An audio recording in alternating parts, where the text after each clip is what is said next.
Salut à tous, c'est Samuel. On se retrouve aujourd'hui pour une petite nouveauté chez Hot Toys. Depuis peu, Hot Toys répond à InArt de plein fouet sur la nouvelle qualité des produits que Hot Toys veut proposer. Il s'agit de figurines avec un rierre complet et un rierre fait en laine de mouton pour les cheveux.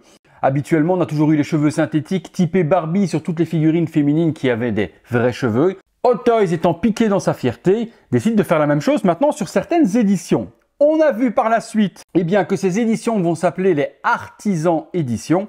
Vous l'avez vu forcément sur le Joker, Heath Ledger et sur le Anakin Skywalker.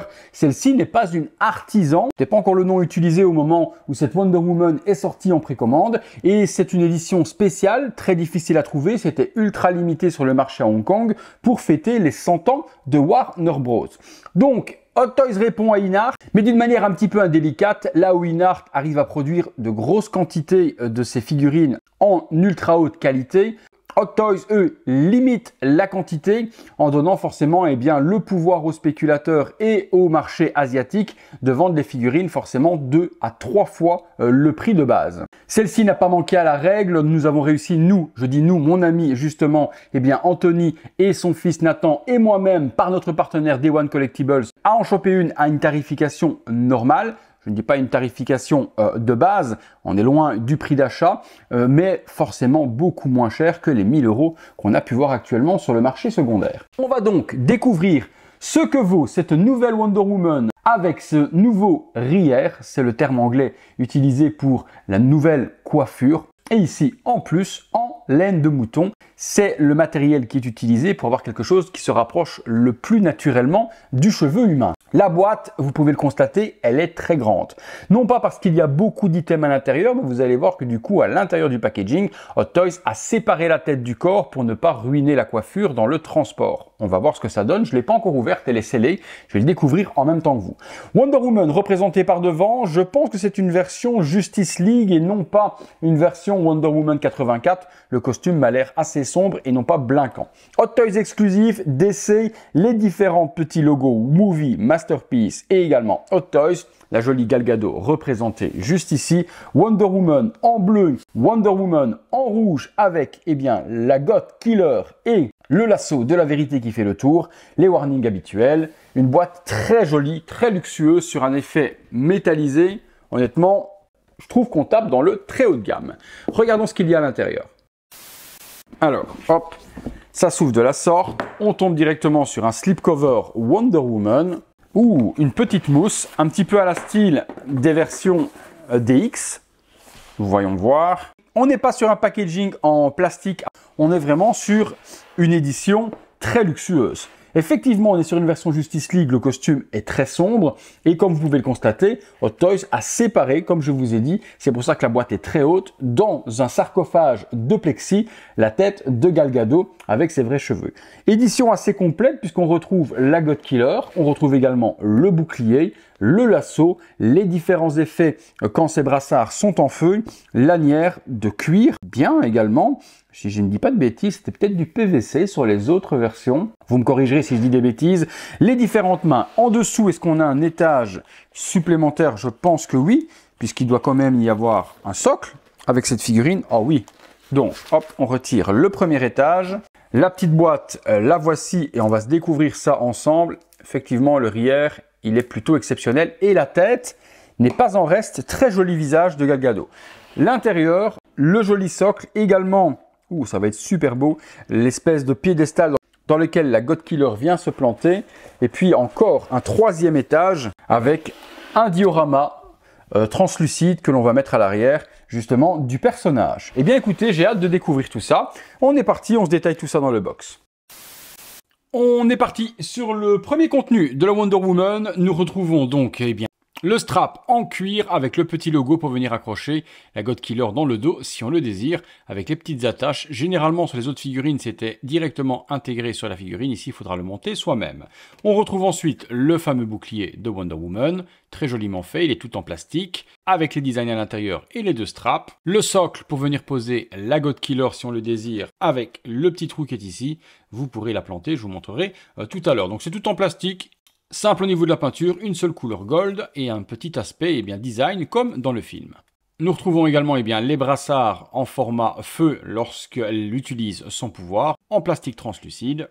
Des lots de mains différentes avec différentes expressions pour tenir les accessoires, les mains fermées pour pouvoir faire le pouvoir justement de Wonder Woman lorsqu'elle ferme les poings. Donc on a tout ce qu'on a besoin, le lasso de la vérité, toutes les mains sont fournies. Quelques petits accessoires ici, les attaches pour venir accrocher et le bouclier et également l'épée. On retrouve le lasso de la vérité qui est donc en tissu, donc flexible, pas câblé, on ne pourra pas spécialement donner les formes que l'on veut. Le petit brassard de Wonder Woman à assembler, il faudra faire attention de ne pas abîmer la peinture lorsque vous le mettrez. Et première fois qu'on n'a pas le diadème de Diana qui est directement sur son crâne. Ici, il est séparé et on pourra l'adapter sur son front. Écoutez, on passe sur les accessoires suivants. La God Killer également, que voici, elle est toute en plastique. Dommage pour une version haut de gamme de ne pas avoir fait la lame en métal. Il y a les gravures, tout y est. Le manche également ultra bien détaillé. Un socle très épais, le diadème ou la tiare de Wonder Woman écrit par-dessus, sur un aspect argenté du plus bel effet. Superbe design sur le dessus, tout est en relief. Lorsque vous touchez, vous sentez du relief sur toute la surface. Et le logo également Wonder Woman est en relief également. Très joli socle. Ce qui nous intéresse forcément, c'est ceci. Voilà, donc un packaging en plexi avec une tige pour tenir la tête de Diana à l'intérieur. Une petite mousse également qui maintient le tout afin que la tête ne se barre pas dans le sarcophage. Alors, voyons voir justement cette nouvelle tête avec ses fameux cheveux. Hop, on ouvre vers le bas.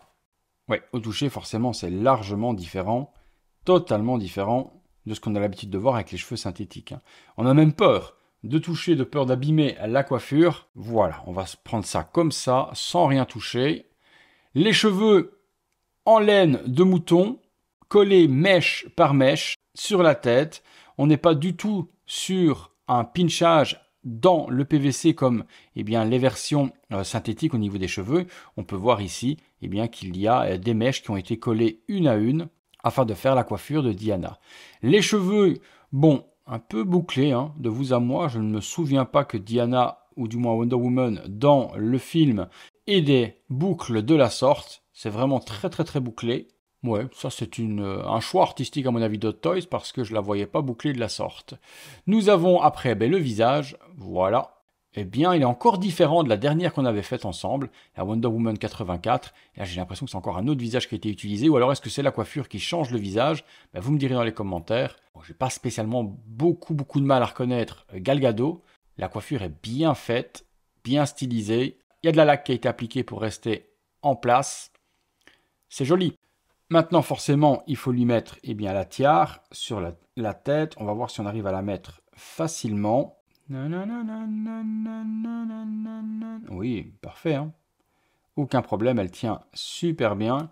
Ouais, c'est pas mal. Il faut bien la centrer. Ouais, forcément, quand elle est collée sur la tête, c'est différent. Je ne sais plus trop si elle la porte vraiment à ras des cheveux ou un petit peu plus bas. Je la mettrai bien comme ça. Ou un peu plus bas au niveau des yeux.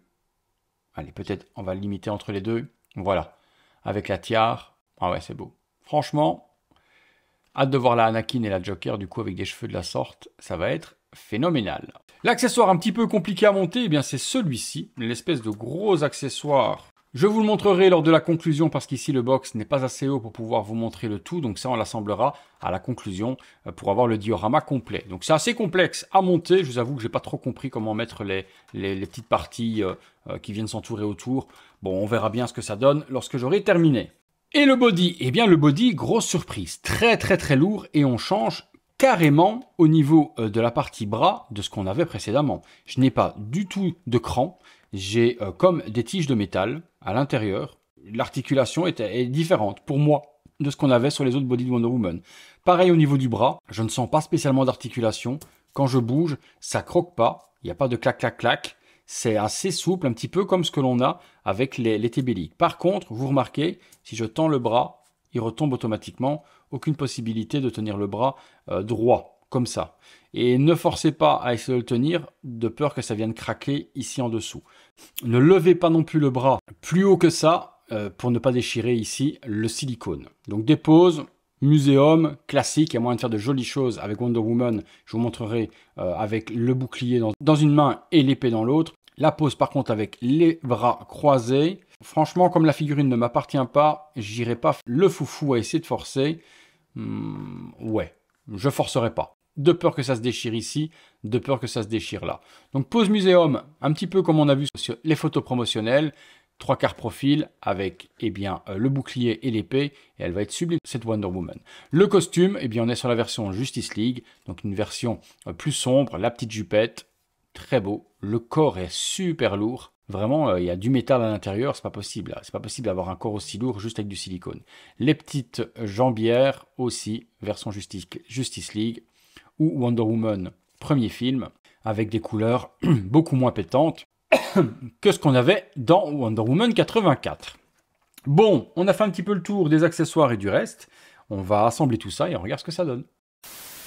Wonder Woman tournant à 360 degrés sur elle-même pour vous montrer la réalisation d'Hot Toys sur cette nouvelle version de Wonder Woman artisan. En tout cas, à l'époque, c'était pas encore comme ça, mais c'est comme ça que s'appelle maintenant ces figurines. On peut le voir, donc réalisation aux petits oignons, hein, le costume, le body. Le nouveau visage de Wonder Woman, c'est déjà un qui a été utilisé dans le passé, mais avec quelques petites améliorations. Et puis également, ses nouveaux cheveux.